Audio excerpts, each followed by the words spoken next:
Alright, I would want to do this reading. I am married woman with two young children. During the first few years, we lived with my in-laws. It was a time of adjustment and a very difficult one at that. When I was pregnant with my second child, my husband and I moved out to a rented place. While I was busy alone running the home with one kid and coping with my second pregnancy, my husband had something else on his mind. Within a year of me delivering my second baby, my husband started spending more time outside the home. He got to know a woman who was a few years older than us. My daughter was 2 years old when I found out about their extramarital affair. My life was turned upside down.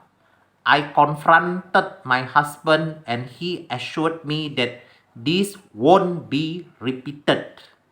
I was in depression for about 2 months. It prompted me to keep a constant check on him, which I never did before. My husband then started drinking and smoking. He constantly told me lies about his whereabouts. On one fine day, about 4 months later, I got the evidence that he was still in touch with that woman who has two teenage sons. He openly admitted to having an affair, though he realized they did not have a future together. So, after his broken promises, I started distancing myself from him. Although I messaged the woman's husband with proof that his wife was interfering in my married life, he did not take any action but instead accused me of creating tensions in their marriage. One day, this lady told me that my husband had been telling her that I was a very difficult woman and he was seeking a divorce. In actual fact, it was I who mentioned divorce, but he never agreed to it. When we got home, he said that he would live with me but still continue loving her. I was taken aback by his shamelessness and told him to get out of my life. I said he could divorce me if he was not happy with me, but he rejected the idea. I also asked him to see a counselor, but he refused. We still live under the same roof, but we lead separate life. Even with him around these couples of years, I have been living my life all alone. It is agony being alone, although married. That woman seems to have brainwashed him to such an extent that I just do not feel he is the same person that I married. I have lost trust in and respect for him. Recently, he broke down and cried inconsolably, saying that he feels torn between both of us. I simply do not know how to take this forward. I am extremely exhausted and cannot bear the loneliness anymore. Alright, now the counselor advised her what to do. Alright, now I am reading. My dear, I'm so sorry. What an awful situation to be in. Here are some thoughts on how to make a decision that suits your best plus a caution. Your husband decided to cheat. Often, this is not a deal breaker. We all do amazingly silly and awful things sometimes, and therefore we can choose to forgive and forget. However, he did not take this as a wake up call for change. Instead, he continued cheating. He won't seek help and tells you he does not aim to change. Your options are these two extremes. You can do nothing and continue as you are, or you can walk away right now. Frankly, neither looks too good, as the first means a lot of pain and the second may leave you homeless and without money. I suggest that if your end goal is to be independent and to parent your kids together as much as possible, you should take a middle path. Stay as you are for now but plan to leave. Do it in small, manageable steps. You may want to divorce at some point, but do not do this in anger. Stay married for now but separate your finances and your obligation to each other. You can decide what you want to do about your marriage when you are more settled. You will have to make some tough decisions because you have two young children.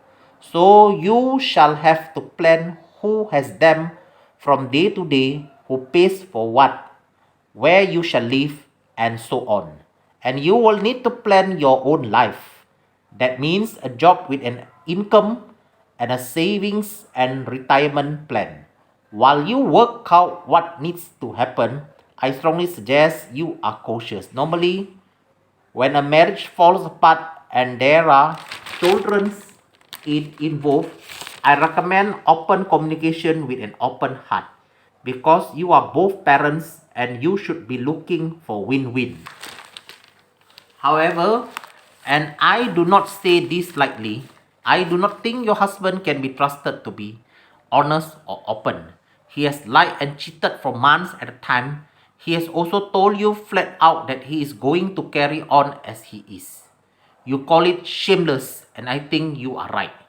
It suggests he is selfish and that he has zero respect for you. So, I urge you to leave the negotiations for your separation to a professional. That means a lawyer who works for you.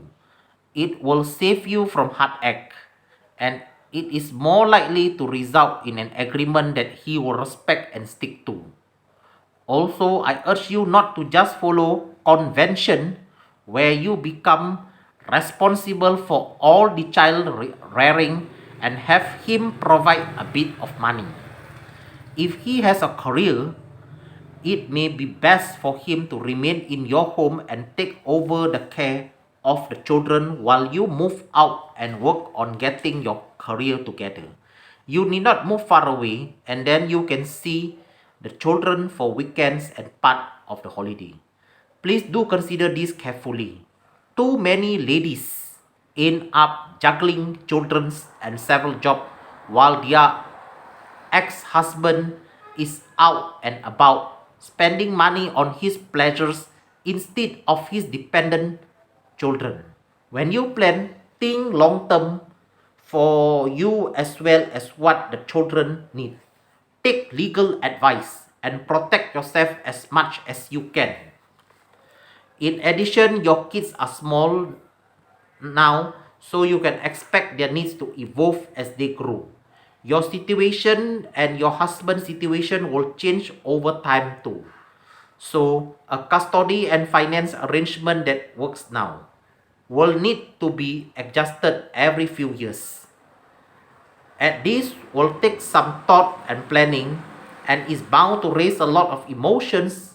Consider getting yourself a therapist. Look for a person who can support you through decision making process without prejudice. Also ask her to help you make a support network list of friends and family and learn a few stress busting techniques.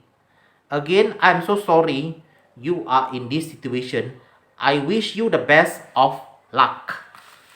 Alright, I have finished reading. Thank you.